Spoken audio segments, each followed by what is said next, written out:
Morning Joe got the A-OK to stay on the air again today. The hosts spent their morning calling on Democrats to figure out what to do about Joe Biden. Let's watch. The Democrats have got either fish or cut bait. Like, if they can't drive Joe Biden from the race, they need to line up behind Joe Biden, because there's no middle ground here. You're either united, a house divided against itself can't stand. You're either united or your side loses. They've got to make decisions fast. And all these stories about Nancy furiously going around trying to undermine Joe Biden, it's not working. I mean, I don't even know if that's true.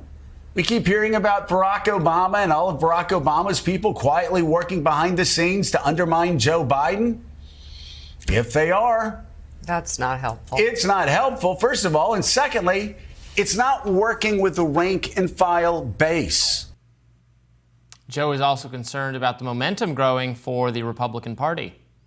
After all of these historic moments, and Republicans are in Milwaukee, they know they're going to win.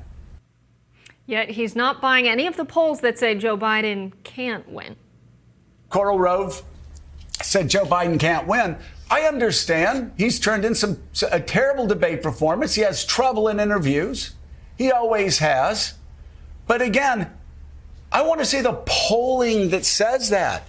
I want to see the numbers that say that, because all I hear is, there's a secret poll. I've looked at internals of candidates and he's down by 87. Every public poll that's come out has this race tied, Mike, even after two of the most historic events in recent American political history. A recent YouGov poll found Biden trailing Trump in every swing state. But a Fox News poll released Sunday, conducted before the assassination attempt on Trump, found Trump only 1 point ahead of Biden in a national head-to-head race, 49 to 48%. We know we don't have a popular vote in the United States to elect a president. We have this thing called the Electoral College, and it's a big mystery to us all. But I'm surprised they're back on air. Let's start there. After they flamed the decision to take them off air on Monday, we thought there could be repercussions for their strong words. Yeah, their bosses apparently heard them and backed off. So they are on the air despite the fear the network had that they were going to say something, cancelable about maybe being sad the shooter missed or something like that, or one of their guests was going to say that. Joe there says, show me, I'm willing to believe that Biden can't win, but show me the numbers that prove that, show me the polling. Well, okay, that polling is available. It's not so much the national number, because as you said, the national number doesn't matter. Who wins the popular vote is immaterial. It's who wins the Electoral College. It's specifically who wins in the 6 swing states, in all of which Trump is now over Biden. It's close in some of them. Michigan, Wisconsin, still relatively close. The last poll I saw, I think, had him up 5 points maybe in Pennsylvania.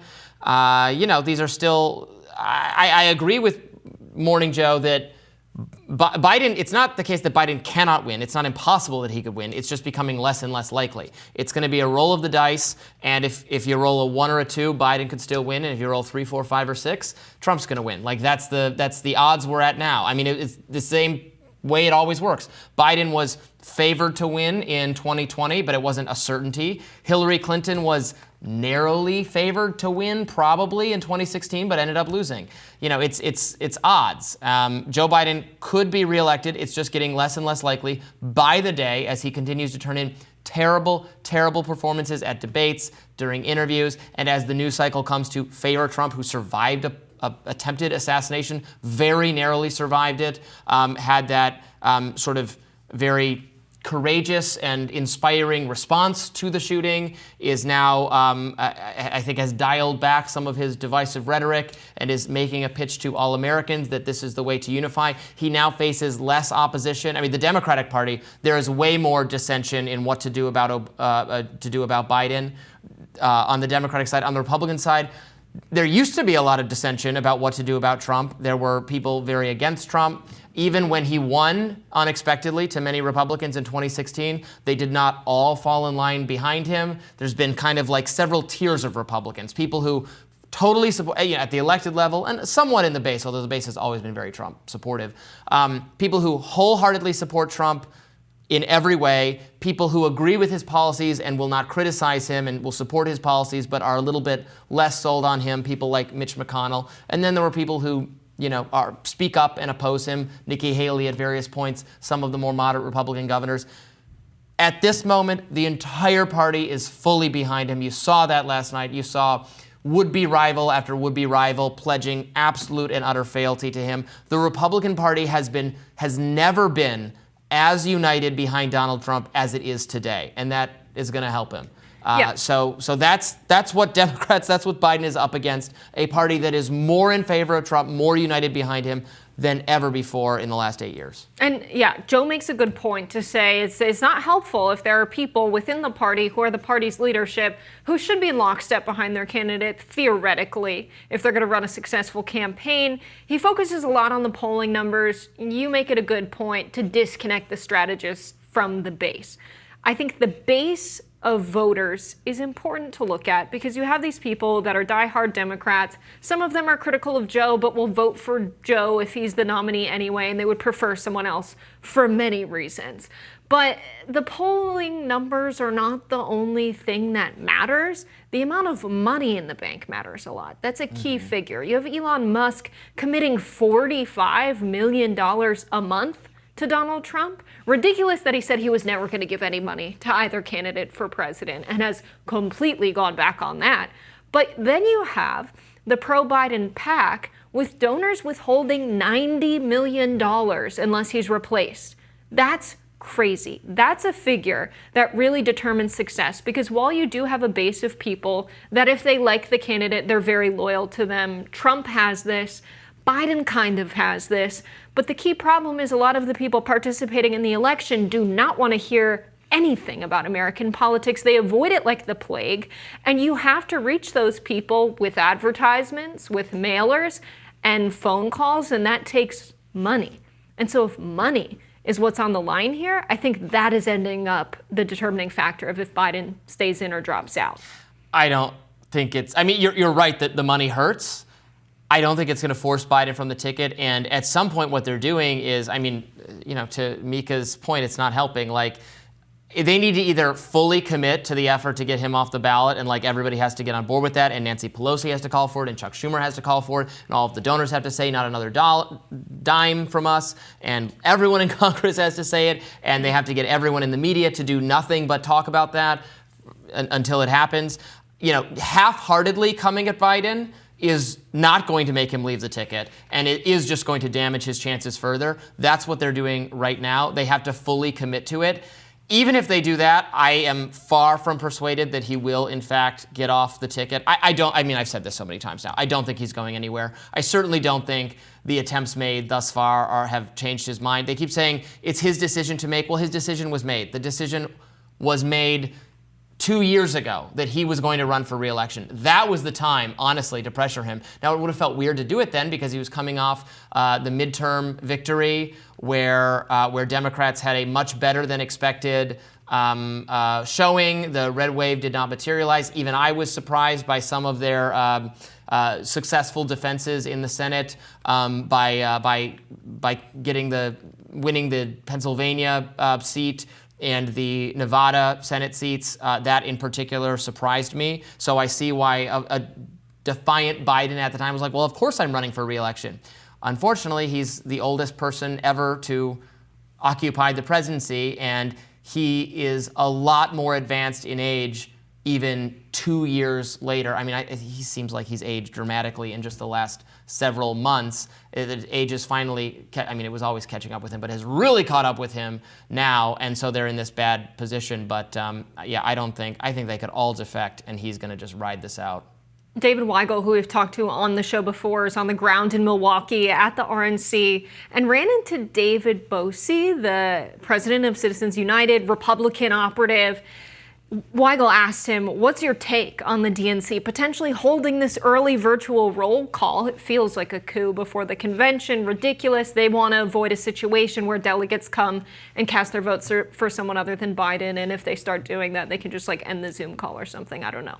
It seems like there's a lot behind this virtual roll call idea. But he said, great idea. I want that hole in the Titanic as soon as possible.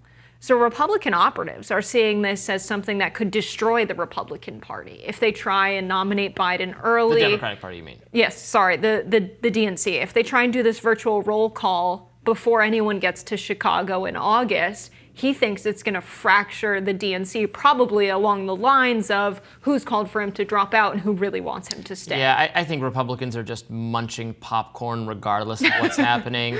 Because on some level, while replacing Biden with Kamala Harris is really the only thing that could happen at this point, while that, I think, is likely to improve the Democrats' standings or in the polls slightly, it could also just be crazy and chaotic. It could also backfire. It would be entertaining. Like, there's no, to me, it's not a sure thing, even that replacing with Kamala is like going to be a better result. And Kamala is still, even the polls that show, again, Kamala doing better than Biden, yes, still show her behind Trump. So it's not like, okay, if we make this substitution, now we've dramatically improved our odds of winning. I think they slightly improve their odds, and they should do it. But as I've said so many times, there is no they. It's just Biden. And Biden is not going to reduce his own odds of being reelected to 0 in order to improve the Democratic Party's odds by 5%. He's not going to do that. No one's going to do that. No political figure who is power-seeking does that because he is running for re-election. We always have to remember, because he wants to be president again. Donald Trump is running for re-election because he wants to be president again. He wants it so bad he was willing to risk multiple criminal convictions. He could, he's a rich man. He could be enjoying his retirement. Joe Biden could be enjoying retirement. Dianne Feinstein could have enjoyed retirement. RBG could have enjoyed retirement.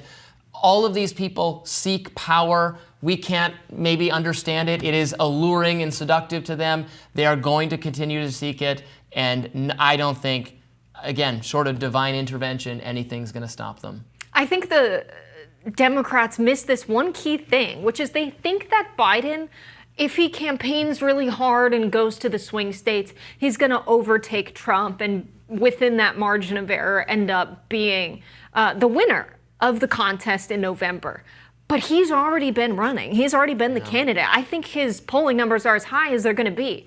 Whereas Kamala Harris gives a good speech. I watched her speech live when she was speaking in North Carolina. It was good. She was on the issues. She was countering Trump's messaging. And we haven't seen that. And so I think we see her ahead in Virginia. It's still within the margin of error, but still pulling ahead Donald Trump. I think there's more hope that if she became the nominee, then she could campaign and potentially bring the Democrats ahead, whereas I don't think Joe Biden can. But to quote House of the Dragon, hope is the fool's ally. I haven't seen that. I don't know what he's talking about. Oh, you got to catch up. We gotta chat about that before the show every day. I know. We had Star Wars and Lord of the Rings. Now I have to watch. I know. I do appreciate Dragon show. how keyed you into Star Wars you are. So that's good. I love Star Wars. More Rising right after this.